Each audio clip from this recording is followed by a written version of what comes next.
se ha confirmado el primer caso de infección COVID-19 en nuestro país. Mi nombre es José Manuel Yampufé Corretero y yo soy de la provincia de Ferreñafe, del departamento de Lambayeque. Tengo 57 años. Vine a Lima exactamente a los 18 años. Postulé a San Marcos y gracias a Dios tuve la oportunidad de ingresar. Primero estuve en el área de letras y luego me fui al área de ciencias de la salud.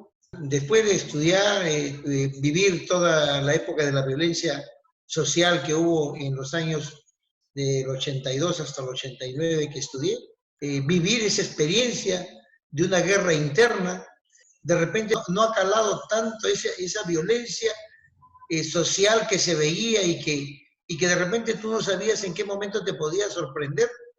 Algo así podemos hacer un paralelo con lo que estamos viviendo ahora, ¿no? Con la diferencia de que ahora estamos avisados qué es lo que va a pasar. Vivir esa experiencia, después de eso, rápidamente, con un poco de suerte, postulé a la docencia y ya tengo 28 años enseñando en la Universidad de San Marcos. Mi cargo es de director general de responsabilidad social. Voy cada 6 meses a Ferreñafe, o sea, tenemos un vínculo muy cercano. Nosotros somos 8 hermanos, hay 4 hermanos mayores allá y estoy con mis 3 hermanos, pero constantemente nos estamos reuniendo y nos reunimos cada 13 de junio por este tema de una festividad de San Antonio que tenemos, que son muy católicos. Y la particularidad de esto es que nos reunimos toda la familia, ¿no? Lo que nos ha heredado nuestros abuelos y nos permite compartir con los primos hermanos, ¿no? Los abuelos, y en este caso ya la mayoría de ellos fallecidos, pero quedaba un tronco hace poquito nomás que yo lamento mucho y estuve muy apenado ya exactamente antes de ayer se cumplió un mes del fallecimiento de mi madrina de bautizo, ¿no? Ella con este tema del COVID fue internada a un hospital y no pudo ser salvada, como se dice. No había los elementos suficientes para poder superar esta valla que nos pone esta pandemia, ¿no? Entró caminando, como se dice, buscando un respirador y 6 horas después ya había fallecido. Entonces, el único tronco que nos quedaba y en el cual nosotros nos cogíamos para la celebración de esta festividad, falleció, ahí nomás a la semana falleció mi primo hermano, que es contemporáneo en edad.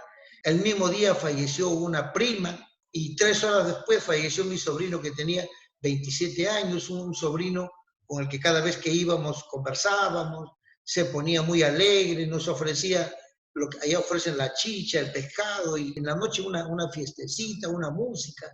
Este sobrino de 27 años, totalmente dinámico, con una pequeña empresa ya, emprendedora, profesional, un muchacho de metro 68 y con un peso de 70 kilos, lleno de vida, diríamos, y que en este caso el virus no respetó eso y se lo llevó. En 36 horas había fallecido este sobrino. Es una zona netamente agrícola, viven del día a día.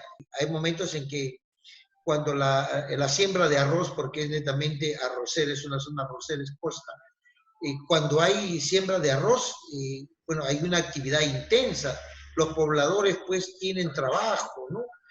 La gente se va a sembrar arroz y por ahí tienen unos soles, entonces vienen, se entusiasman, compran su pescado, en la tarde hacen fútbol, en la noche pues se van por ahí a comer un picadillo, que es un poco de hielo con esencia, ¿no? Los fines de semana se comen su plato de causa, su chicha, se jaranean, lo disfrutan bien, o sea, son localistas, ¿no? Disfrutan mucho de su cultura. Ahí tenemos lo que es una acequia grande, que en los últimos años le han puesto una base de cemento y bueno, con algunas graderías que cuando el caudal aumenta, porque la acequia esta atraviesa el corazón del pueblo, los fines de semana todos los pobladores asisten a esta acequia para bañarse en un agua corriente, ¿no?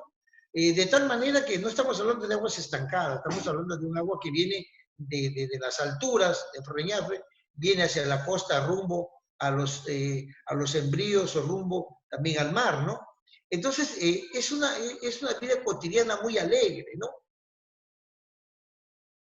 Se relatan dos anécdotas, una de repente todavía no está aprobada, pero la otra sí está comprobada porque llegaron visitas, gente que vino de fuera, de una familia que vino de Italia, la otra de España, y vinieron, hicieron fiestas, celebraciones, como siempre, el jolgorio que hubo ahí. Y bueno, esa gente fue a comprar al mercado, y en el mercado, como siempre, están los focos infecciosos, más o menos los primeros casos que se dan ahí, más o menos es entre el 5 o 6 de abril, por ahí, donde esto explota, ¿no? Explota, pero así, y la gente empieza a tener síntomas y empieza a morirse, y la cosa fue desesperante, ¿no? Porque no tenemos un centro de salud ahí que tenga las condiciones, ¿no? Ahí se vio el tema del olvido del Estado sobre el sistema de salud, ¿no? Hay un centro de salud que son solo dos habitaciones, dos piezas, ¿no? Y hay un hospital que sí es un poquito más grande, pero que ante esta situación de emergencia, en la primera intervención no supo cómo responder por falta de profesionales y por falta de indumentaria y todo esto, que a la semana tuvieron que cerrarlo, ¿no? Entonces, cuando la gente empezó a enfermar, no había ningún centro de salud que lo atendiera. Y en eso se declara que nadie podía salir de la ciudad. Y entonces, la gente cuando quería ir de Ferreñafe a Chiclayo, que está a 20 kilómetros, no había movilidad. Entonces, no había cómo trasladarlos. La gente empezó a morirse, la gente, ya era novedad. La municipalidad estaba diciendo que sus funcionarios, como seguían trabajando, sus funcionarios también, 2 de ellos, 3, 4, 5 funcionarios fallecieron.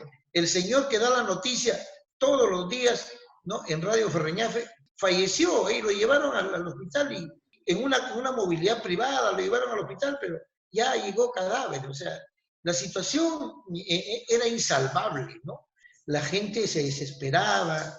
Cuando la gente empezó a morirse, todos guardaron cama, como se dice, todos estuvieron en su casa, y nadie salía. Era un duelo total, y los cadáveres, como el cementerio también lo cerraron, hicieron una fosa común en un Mesón del Muro, que está a 8 kilómetros, es un distrito